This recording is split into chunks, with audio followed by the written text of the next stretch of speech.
welcome to the Voice of the Coast. I am your host, Danica Long, and with me we have Bo Duhe, who is the District Attorney for the 16th Judicial District, and that is representative of 3 parishes, that's St. Mary, St. Martin, and Iberia Parish. Thank you very much for being here. I believe this may be your second time here. Yes, ma'am, right? it is, Yes. and I appreciate the opportunity to be here. And thank you for coming. I really You're do welcome. appreciate it. The last time I saw you were actually at the Morgan City Council meeting, so Yes. it was I just knew to contact you right away. I didn't want to interrupt you while you were doing your presentation. I didn't want to jump out and scare you too much, but I called the office and said, look, I need to have him here because we need to talk about this criminal lab that has been kind of making its round. You've been making your rounds to all the municipalities, and Morgan City was just one of the ones in St. Mary Parish.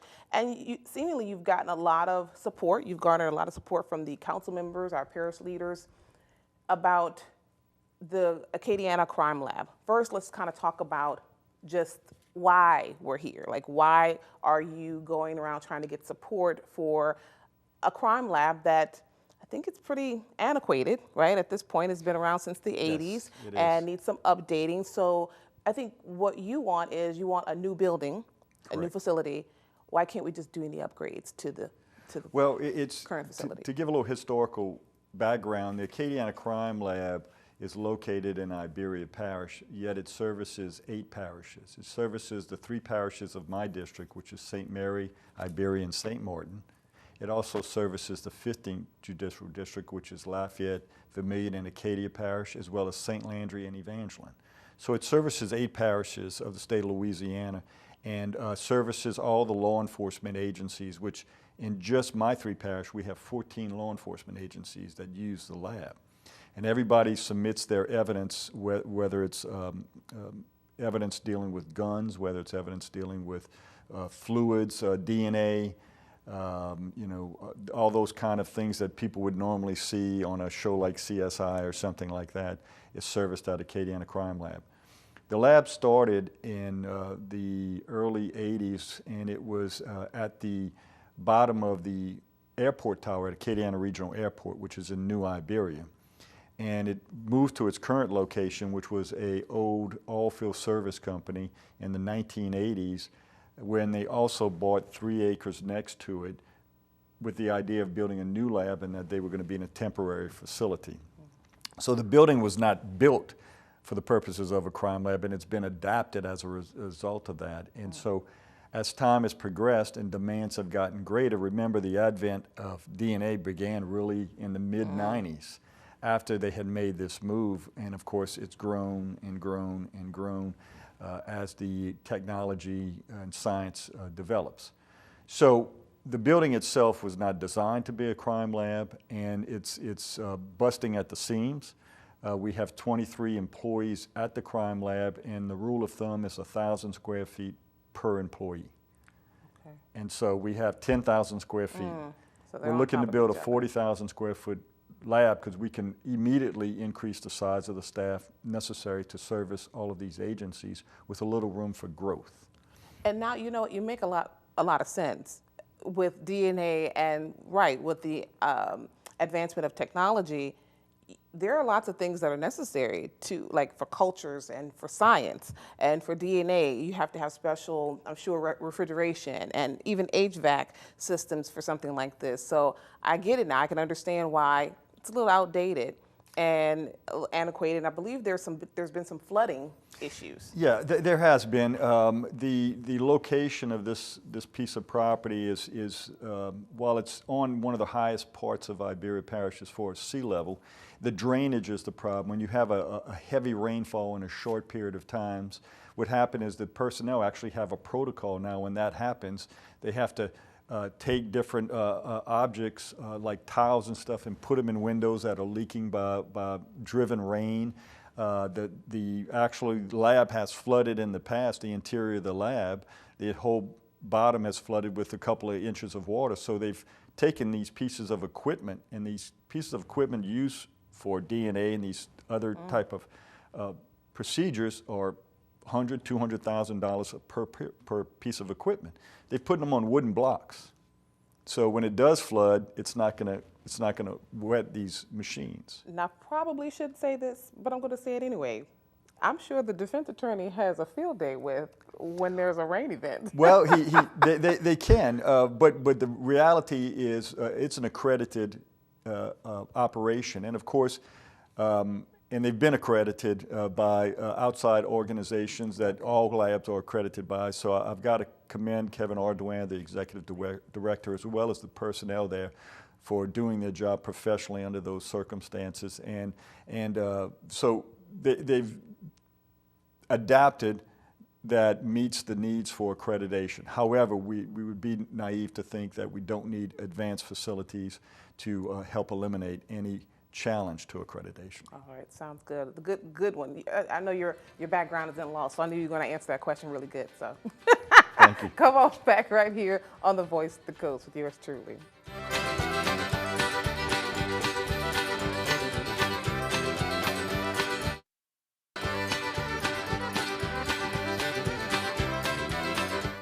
Welcome back to The Voice of the Coast. Let's get right back into it. I'm talking to Bo Duhe, who is the district attorney for the 16 JDC.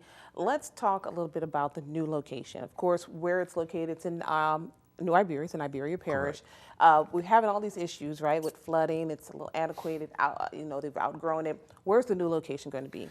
Well, ironically, it's going to be right next door. Now, the natural thing is, well, if it floods now, why are you going to build it next door? And the reality is it's not really a flooding issue from the standpoint of height of the property with respect to, that location. It's when you get a flash flood, a lot of rain shortly, it's drainage issues. And in addition to that, when they bought the lab, they bought the building where they are currently now, they also bought 3 acres next door. And the intent all along was this was going to be a temporary facility back in the late 80s when they bought it, and they were going to build a new lab, but we just never got to that point where, 20 years down the road, the piece of property next door is built up. It doesn't have any similar drainage issues. We've monitored in heavy rainfalls that have flooded the current building, where the property next door has stayed dry. Yeah. And so we're comfortable with that, as well as, you have issues dealing with hurricanes, and any hurricane that would get a direct hit. And unfortunately, people in St. Mary Parish understand hurricanes. Yeah. And we're building this lab to meet the specifications to survive through that kind of event, and build it at its current location. So we're excited moving forward. Now, I know you've gotten a lot of support from the municipalities, right? Right. But what about the people? Because, what's the price tag on something like this, yeah. And who's going to fund it? Exactly. Well, actually, the the funding, the capital outlay has already been approved from the state of Louisiana. We're in capital outlay right now with some money in what's called P1, which is the first money up in P5. A total of about $14 million right now. Unfortunately, with the pandemic, I think it's going to cost a little more than that, but we're going to keep monitoring that situation, but we have enough money to start. So that money's coming through the state. Now, in any capital outlay project, local government is required a match, a 25% match, which is, we were estimating about a $20 million bill, so we have 13.8, another $5 million locally to get through that. And you have to show to Baton Rouge and the state that you have commitments for that match. And that's why you saw me going around. I was going around to the different municipalities in St. Mary, Iberia, and St. Martin Parish, and my fellow district attorneys are doing the same thing in their parishes, to establish what the need is. And the need is certainly that we cannot operate in a criminal justice environment unless we have a crime lab that's going to process these items of evidence, be it guns, casings, projectiles, or DNA, or everything that goes with putting a case together. So the need is there, and so I've gone around, and we basically, when we decided, the statute allows the parish governments to put forth, it's not a mandated expense, but they can put forth some money to support these different projects like this. Okay. But when you looked at it, I'll take Iberia Parish as an example because it's the best example. When you look at it, most of the crime lab's stresses, we went back to 2019, which was pre-pandemic, and looked at who submitted cases to the lab. Mm-hmm. And we figured whoever submits should have some skin in this game, right? Well, in Iberia Parish, I think over 60% of the cases come from the city. Yeah. So I think it would be unfair to try to say, well, Parish, you put that money up totally, and city, you don't have to put any money up. So I went out to the mayor of the court then, and he readily said, look, you're absolutely right. We have skin in the game, and we should participate. So what we did is we took that idea and went down and broke it down based upon every agency in 2019 that submitted cases to the lab, and broke it down based upon that. Yeah. And what we went as far down as we've got commitments from Delcom. Delcom had a $5,200 that they put up based on their percentage of cases. Okay, so it's all the way to Morgan City, to New Iberia, to Henderson, to Brobridge, the whole. But let's just, I guess, kind of be. It won't be $5,200. I mean, it's going to be kind of a significant amount, correct? Well, that's the only commitment based upon they had submitted maybe about 4 cases that year. Well, we're gonna pick up, because I definitely want to talk more about that, and especially, we don't have specific numbers, but let's talk more about how do the citizens get involved with this as well. So come on back right here on the Voice of the Coast.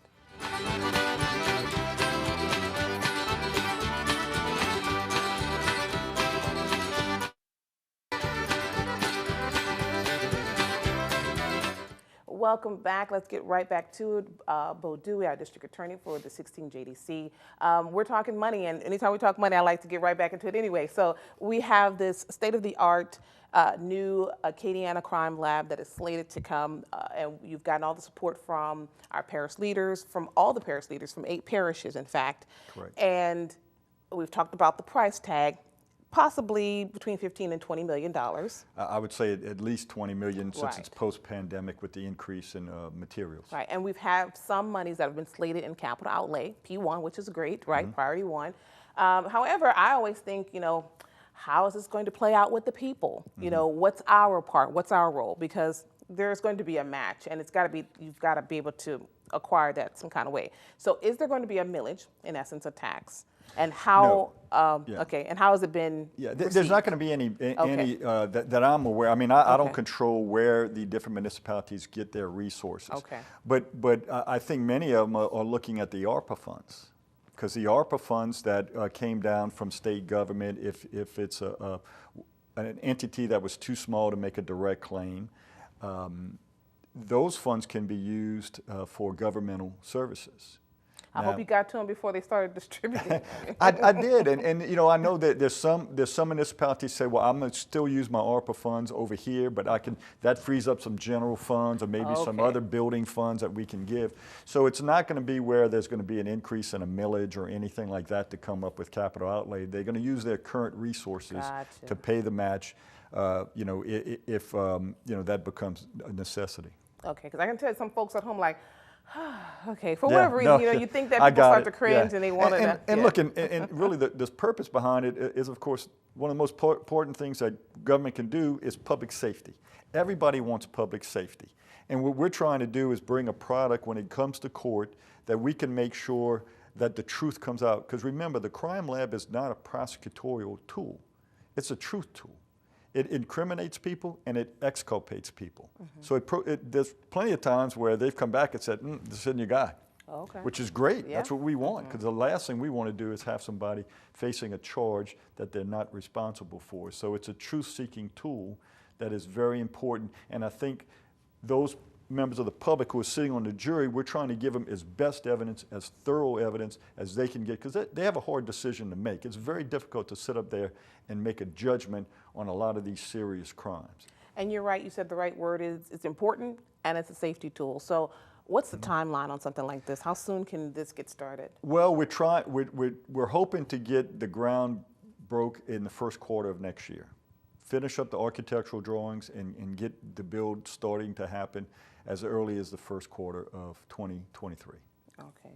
Well, I mean, this has to be kind of a very important project for you as district attorney, right? It is. It is very important. I mean, I understand the importance. I mean, I've been a prosecutor since DNA started, and the reality is people are, one of the problems or one of the things we have to educate the public when they come to court is this is not TV.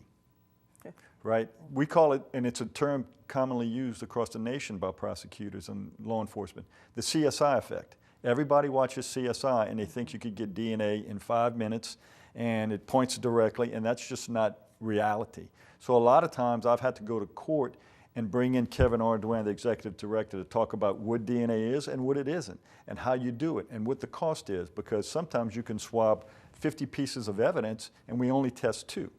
Well, maybe what we decided to test was the mask that was found at the scene and the gun that was consistent with the person on video who we cannot identify but was wearing them, instead of a cigarette butt that's 3 blocks away.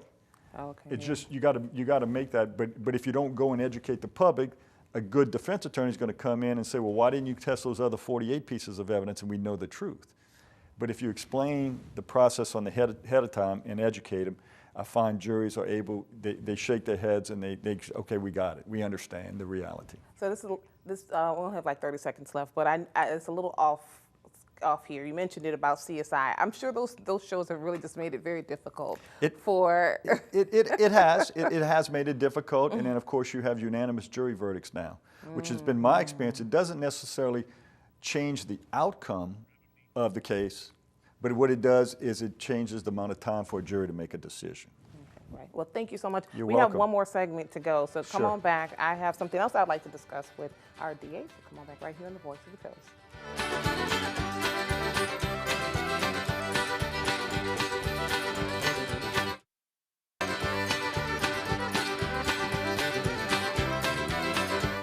Welcome back to the Voice of the Coast. This is going so good and fabulously well. I just want to keep going because I want to jump into another topic, and that is juvenile crime. You were actually also back in St. Mary Parish a couple of weeks ago, the town hall meeting series that is going on in Patterson. If you have not been able to see that, make sure to tune in. I believe this coming Monday, which will be July 11th. Hopefully I'm correct on that date. And they will have another town hall meeting, and that will be with our clergymen and clergy women. So that you can tune in to some of our local media stations that will be hosting that, or you can attend in person. Anyway, back to this. You were there, and they were talking about juvenile crime. That's at least one aspect of it. I think even here in St. Mary Parish, we're battling. That's like a really big deal right now. It's at-risk teens, young adults who are kind of behind a lot of the influx in crime.